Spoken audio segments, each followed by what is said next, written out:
Focus news 24/7 खबर एक नजर। फिर से उदय हुआ है। आवाज आ रही कि नहीं?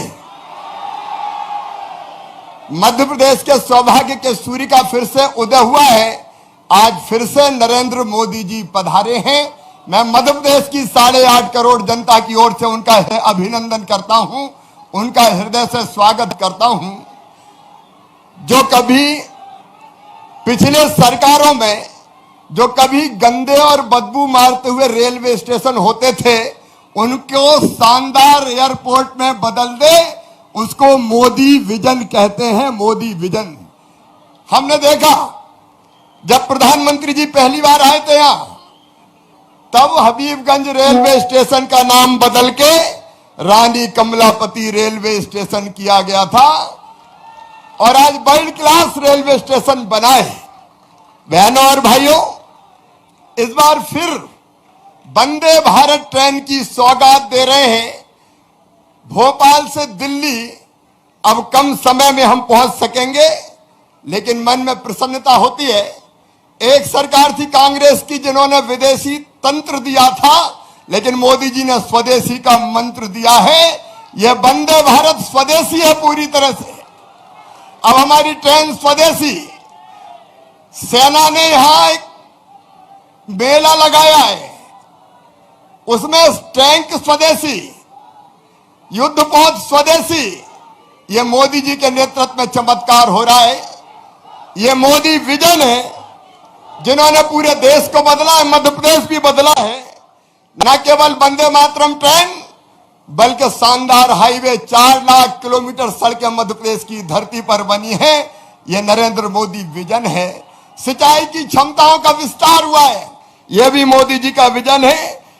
बहनों और भाइयों, 58 लाख गरीबों को मकान, 82 लाख गैस कनेक्शन, 80 लाख किसानों को सम्मान निधि, 1 करोड़ 15 लाख को राशन गरीबों को, 3 करोड़ से ज्यादा आयुष्मान कार्ड और उसके साथ साथ 25 लाख लोगों का इलाज। इसको मोदी विजन कहते हैं। देश बदल रहा है और मध्य प्रदेश भी मोदी जी के नेतृत्व में बदल रहा है। मैं एक बार फिर उनका स्वागत करता हूं और एक और बात के लिए दिन याद किया जाएगा। मोदी जी का ही विजन है, धीरे धीरे नशे को नियंत्रित करो। आज से मध्य प्रदेश में शराब के सारे अहाते बंद हो गए हैं, सारे दारू के अहाते बंद हो गए हैं। एक बार मैं फिर मोदी जी का यहां हृदय से स्वागत करता हूं, अभिनंदन करता हूं। मेरे साथ एक बार बोलिए, भारत माता की, नरेंद्र मोदी जिंदाबाद। बहुत बहुत धन्यवाद। माननीय प्रधानमंत्री श्री नरेंद्र मोदी जी द्वारा आज वंदे भारत एक्सप्रेस भोपाल से नई दिल्ली के लिए रवाना हो रही है। मध्य प्रदेश वासियों का बरसों पुराना सपना।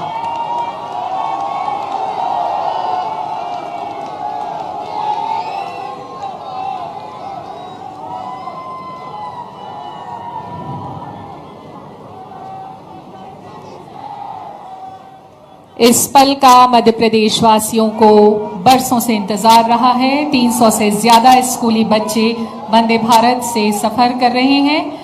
माननीय प्रधानमंत्री जी से बच्चों ने संवाद भी किया और प्रधानमंत्री के दिल के बेहद करीब ये बच्चे आज अपने बीच उन्हें पाकर बेहद उत्साहित हैं। ये उन सबके लिए एक यादगार पल रहा। और वंदे भारत एक्सप्रेस भोपाल से दिल्ली के लिए रवाना हो रही है। माननीय प्रधानमंत्री जी सब बच्चों को अलविदा कहते हुए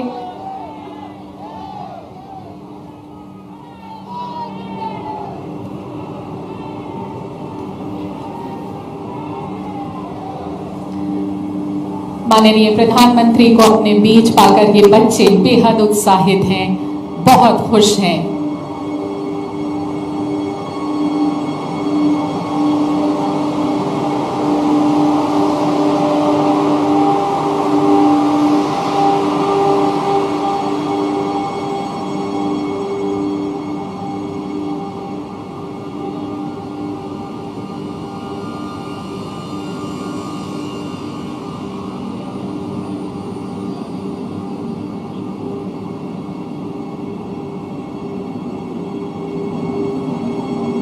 ट्रेन के जरिए भारत की राजधानी और मध्य प्रदेश की राजधानी को आपस में कनेक्टिविटी और तेज परिवहन की सुविधा मिलेगी। माननीय प्रधानमंत्री जी का ये अद्भुत तोहफा, यादगार तोहफा मध्य प्रदेश वासियों के लिए।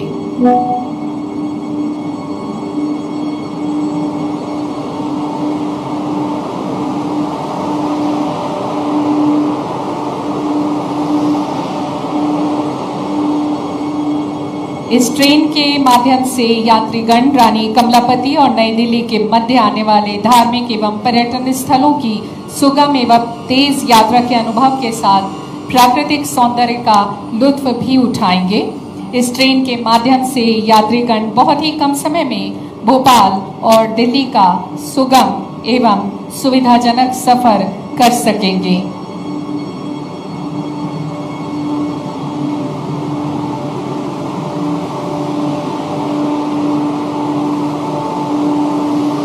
ट्रेन में बैठे सभी लोगों का अभिवादन स्वीकार करते हुए माननीय प्रधानमंत्री श्री नरेंद्र मोदी जी।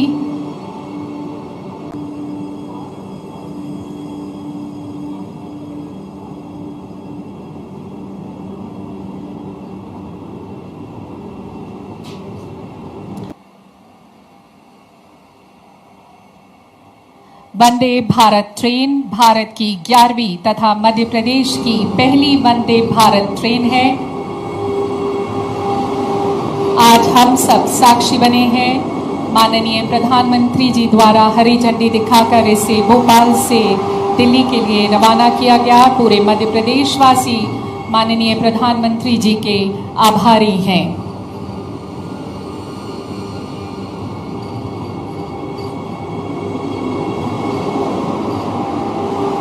और ये दिल्ली के लिए रवाना वंदे भारत एक्सप्रेस।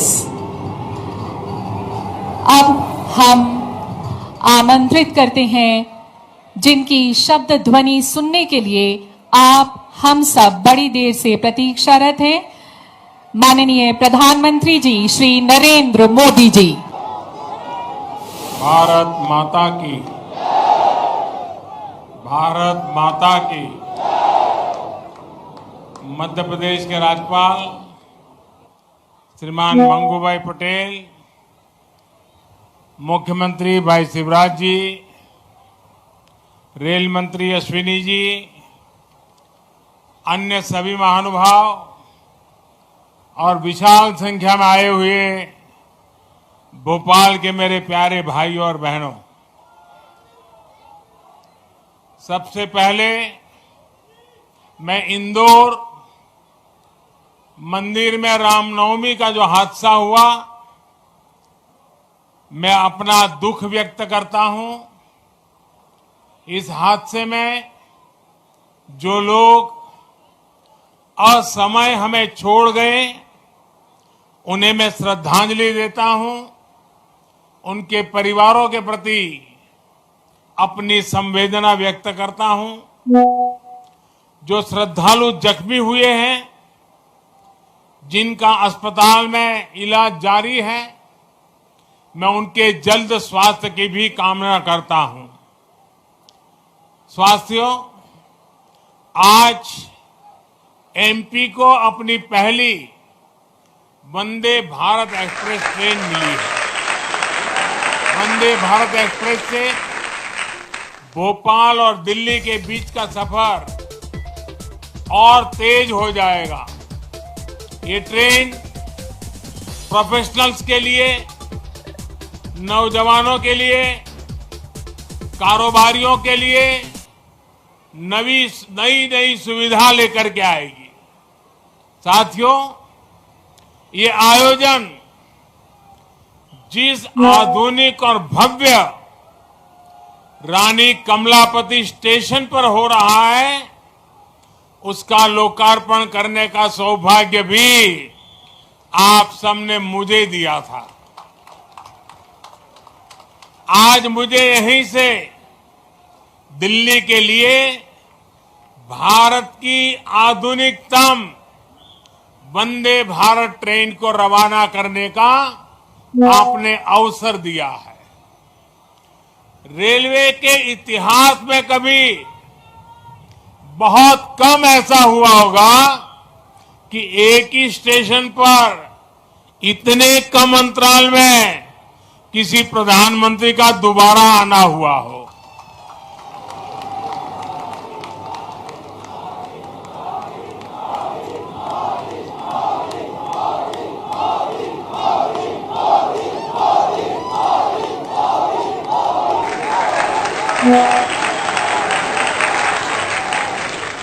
लेकिन आधुनिक भारत में नई व्यवस्थाएं बन रही है, नई परंपराएं बन रही है।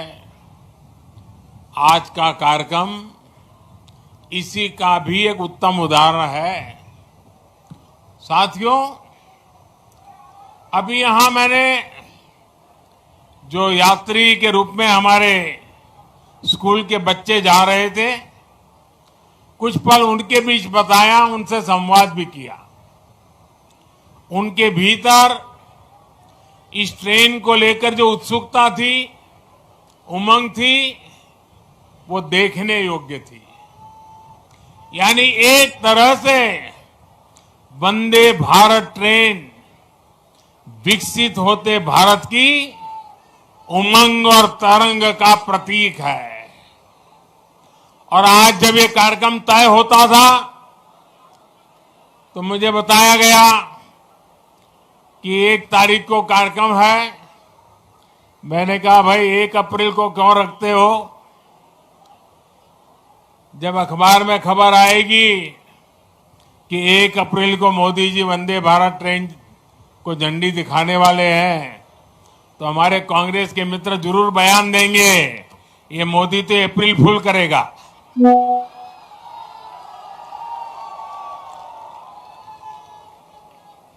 लेकिन आप देखते हैं 1 अप्रैल को ही ये ट्रेन चल पड़ी है।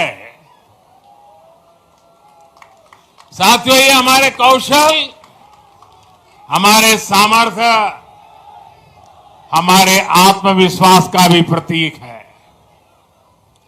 और भोपाल आने वाली ये ट्रेन तो पर्यटन को सबसे ज्यादा मदद करने वाली है। इससे सांची स्तूप, भीमबेटका, भोजपुर और उदयगिरी गुफा जैसे पर्यटन स्थलों में आवाजाही और बढ़ने वाली है। और आपको पता है कि पर्यटन बढ़ता है तो रोजगार के अनेक अवसर बढ़ने लग जाते हैं, लोगों की आय भी बढ़ती है। यानी ये वंदे भारत लोगों की आय बढ़ाने का भी माध्यम बनेगी, क्षेत्र के विकास का माध्यम भी बनेगी। साथियों, 21वीं सदी का भारत अब नई सोच, नए अप्रोच के साथ काम कर रहा है। पहले की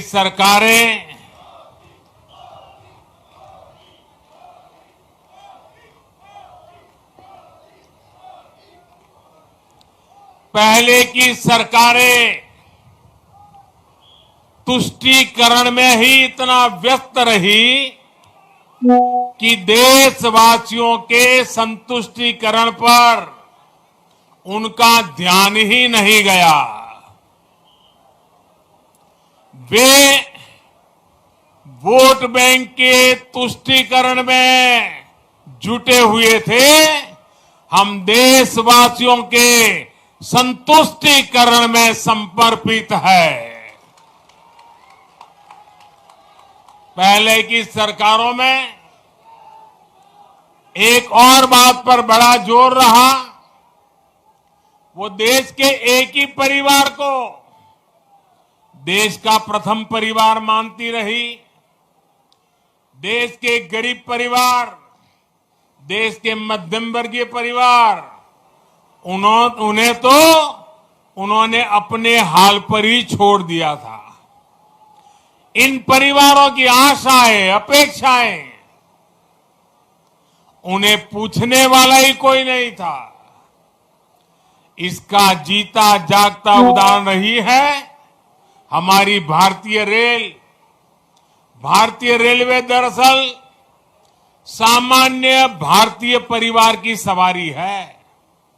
माता, पिता, बच्चे, दादा, दादी, नाना, नानी सबको इकट्ठे जाना हो तो दशकों से लोगों का सबसे बड़ा साधन रेल रही है।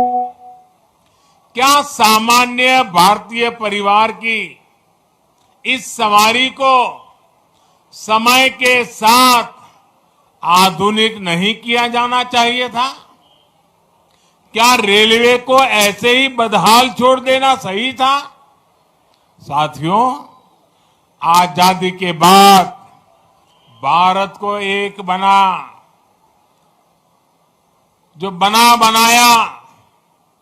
बहुत बड़ा रेलवे नेटवर्क मिला था।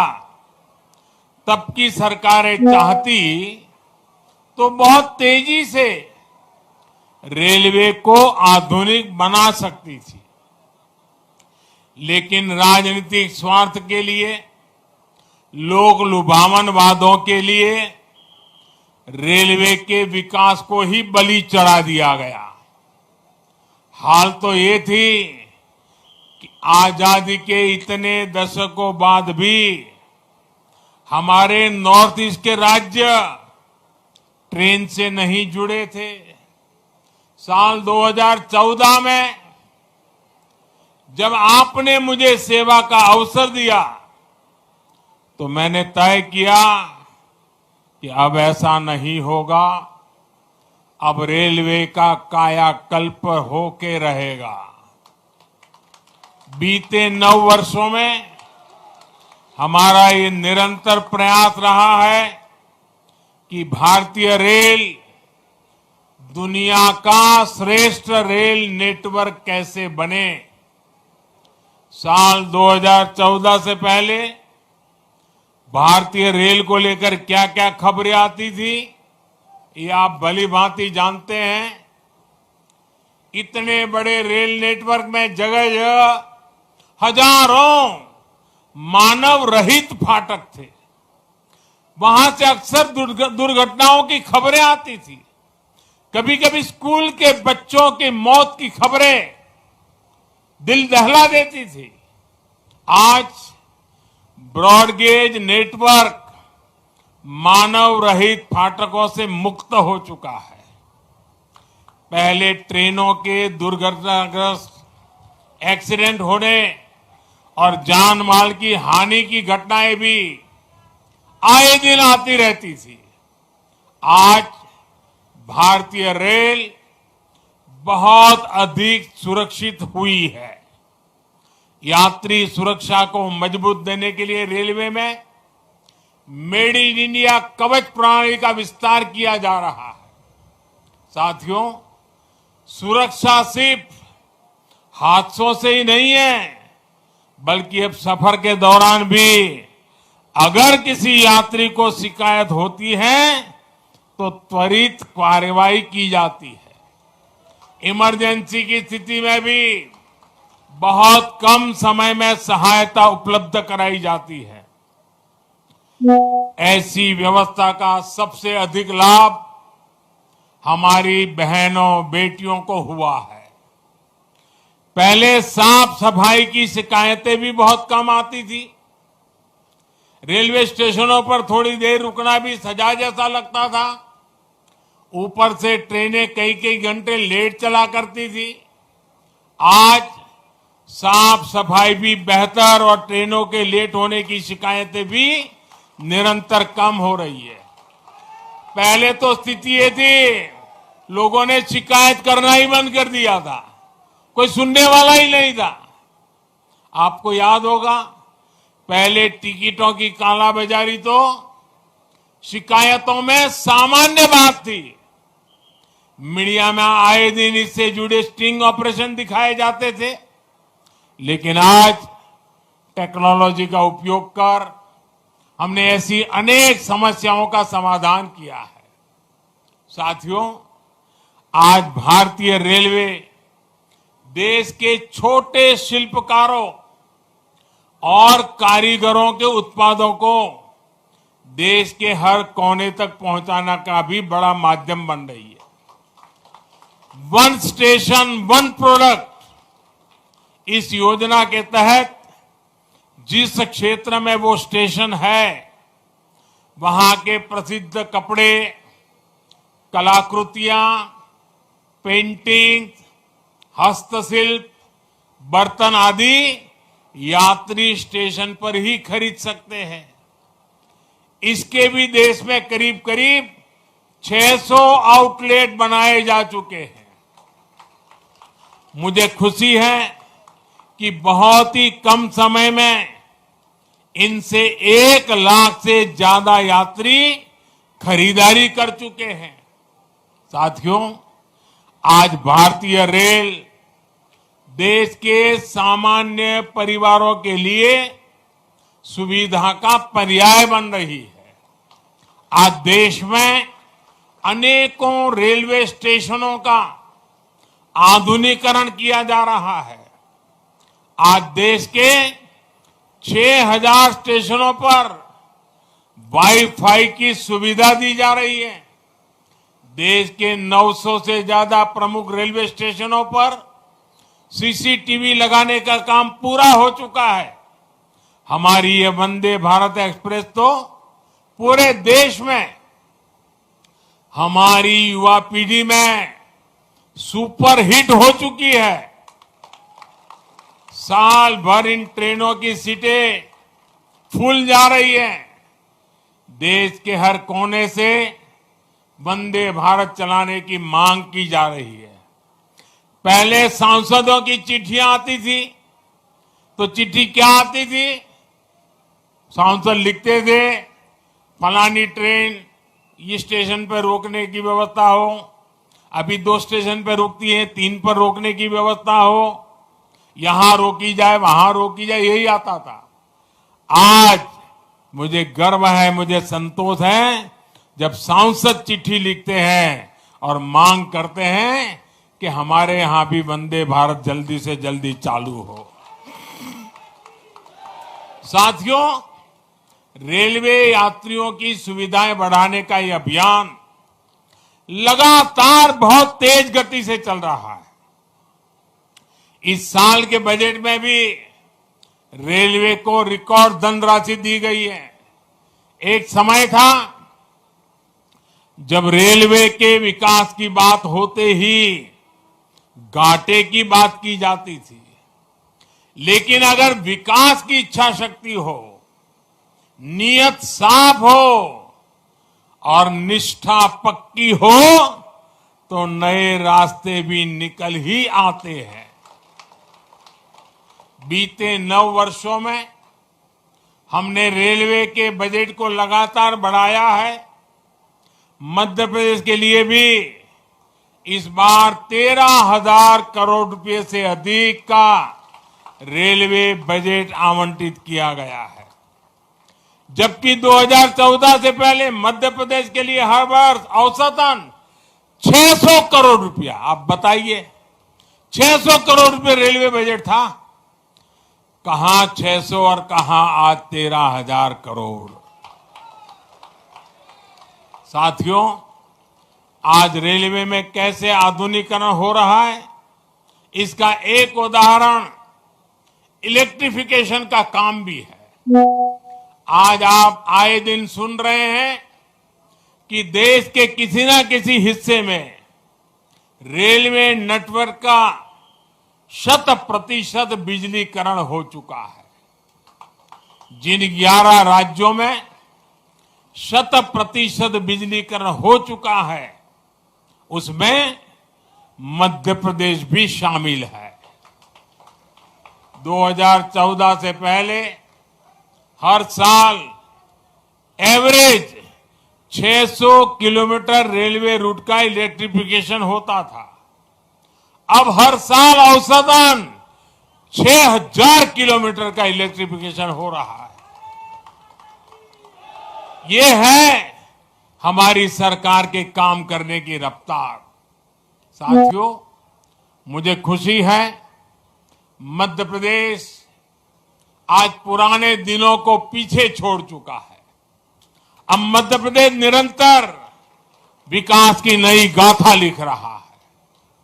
खेती हो या फिर उद्योग, आज एमपी का सामर्थ्य भारत के सामर्थ्य को विस्तार दे रहा है। विकास के जिन पैमानों पर कभी मध्य प्रदेश को बीमारू कहा जाता था, उनमें से अधिकतर में एमपी का प्रदर्शन प्रशंसनीय है। आज एमपी गरीबों के घर बनाने में अग्रणी राज्यों में है। हर घर जल पहुंचाने के लिए भी मध्य प्रदेश अच्छा काम कर रहा है। गेहूं सहित अनेक फसलों के उत्पादन में भी हमारे मध्य प्रदेश के किसान नए रिकॉर्ड बना रहे हैं। उद्योगों के मामले में भी अब ये राज्य निरंतर नए कीर्तिमानों की तरफ बढ़ रहा है। इन सब प्रयासों से यहां युवाओं के लिए अनंत अवसरों की संभावनाएं भी बन रही है। साथियों, देश में विकास के लिए हो रहे इन प्रयासों के बीच आप सभी देशवासियों को एक और बात की ओर भी ध्यान खिंचवाना चाहता हूं। हमारे देश में कुछ लोग हैं जो 2014 के बाद से ही ये ठान कर बैठे हैं और पब्लिकली बोले भी हैं, और उन्होंने अपना संकल्प घोषित किया है। क्या किया है? उन्होंने अपना संकल्प घोषित किया है, हम मोदी की छवि को धूमिल करके रहेंगे।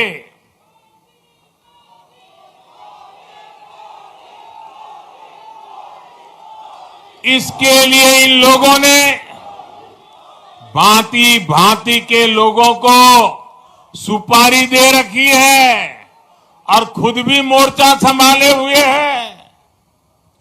इन लोगों का साथ देने के लिए कुछ लोग देश के भीतर है और कुछ देश के बाहर भी बैठकर अपना काम कर रहे हैं। ये लोग लगातार कोशिश करते रहे हैं कि किसी तरह मोदी की इमेज को धूमिल कर दें, लेकिन आज भारत के गरीब, भारत का मध्यम वर्ग, भारत के आदिवासी, भारत के दलित, पिछड़े, हर भारतीय आज मोदी का सुरक्षा कवच बना हुआ है। और इसीलिए ये लोग बौखला गए हैं। ये लोग नए नए पैंतरे अपना रहे हैं। 2014 में उन्होंने मोदी की इमेज, मोदी की छवि धूमिल करने का संकल्प लिया। अब इन लोगों ने संकल्प ले लिया है, मोदी तेरी कब्र खुदेगी। इनकी साजिशों के बीच आपको, हर देशवासी को देश के विकास पर ध्यान देना है, राष्ट्र निर्माण पर ध्यान देना है। हमें विकसित भारत में मध्य प्रदेश की भूमिका को और बढ़ाना है। ये नई वंदे भारत एक्सप्रेस इसी संकल्प का ही एक हिस्सा है। एक बार फिर मध्य प्रदेश के सभी नागरिक भाइयों बहनों को, भोपाल के नागरिक भाई बहनों को इस आधुनिक ट्रेन के लिए बहुत बहुत बधाई। हम सभी का सफर मंगलमय हो, यही शुभकामना के साथ बहुत बहुत धन्यवाद।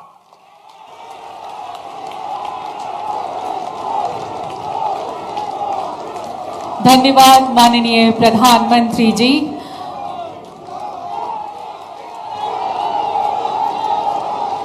माननीय प्रधानमंत्री जी के आशीर्वचन और प्रशंसा से यकीनन मध्य प्रदेश वासियों को निरंतर प्रगति पथ पर चलने के लिए प्रेरित करते रहेंगे। वचन हर मध्य प्रदेश वासी का कि हम आपकी आशा को कभी धूमिल नहीं होने देंगे।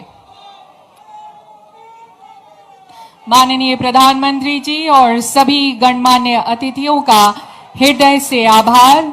मध्य प्रदेश की विकास गाथा में आपका कीमती समय देने के लिए कोटि कोटि नमन। माननीय प्रधानमंत्री जी और विशिष्ट अतिथियों का हम हृदय से आभार व्यक्त करते हैं।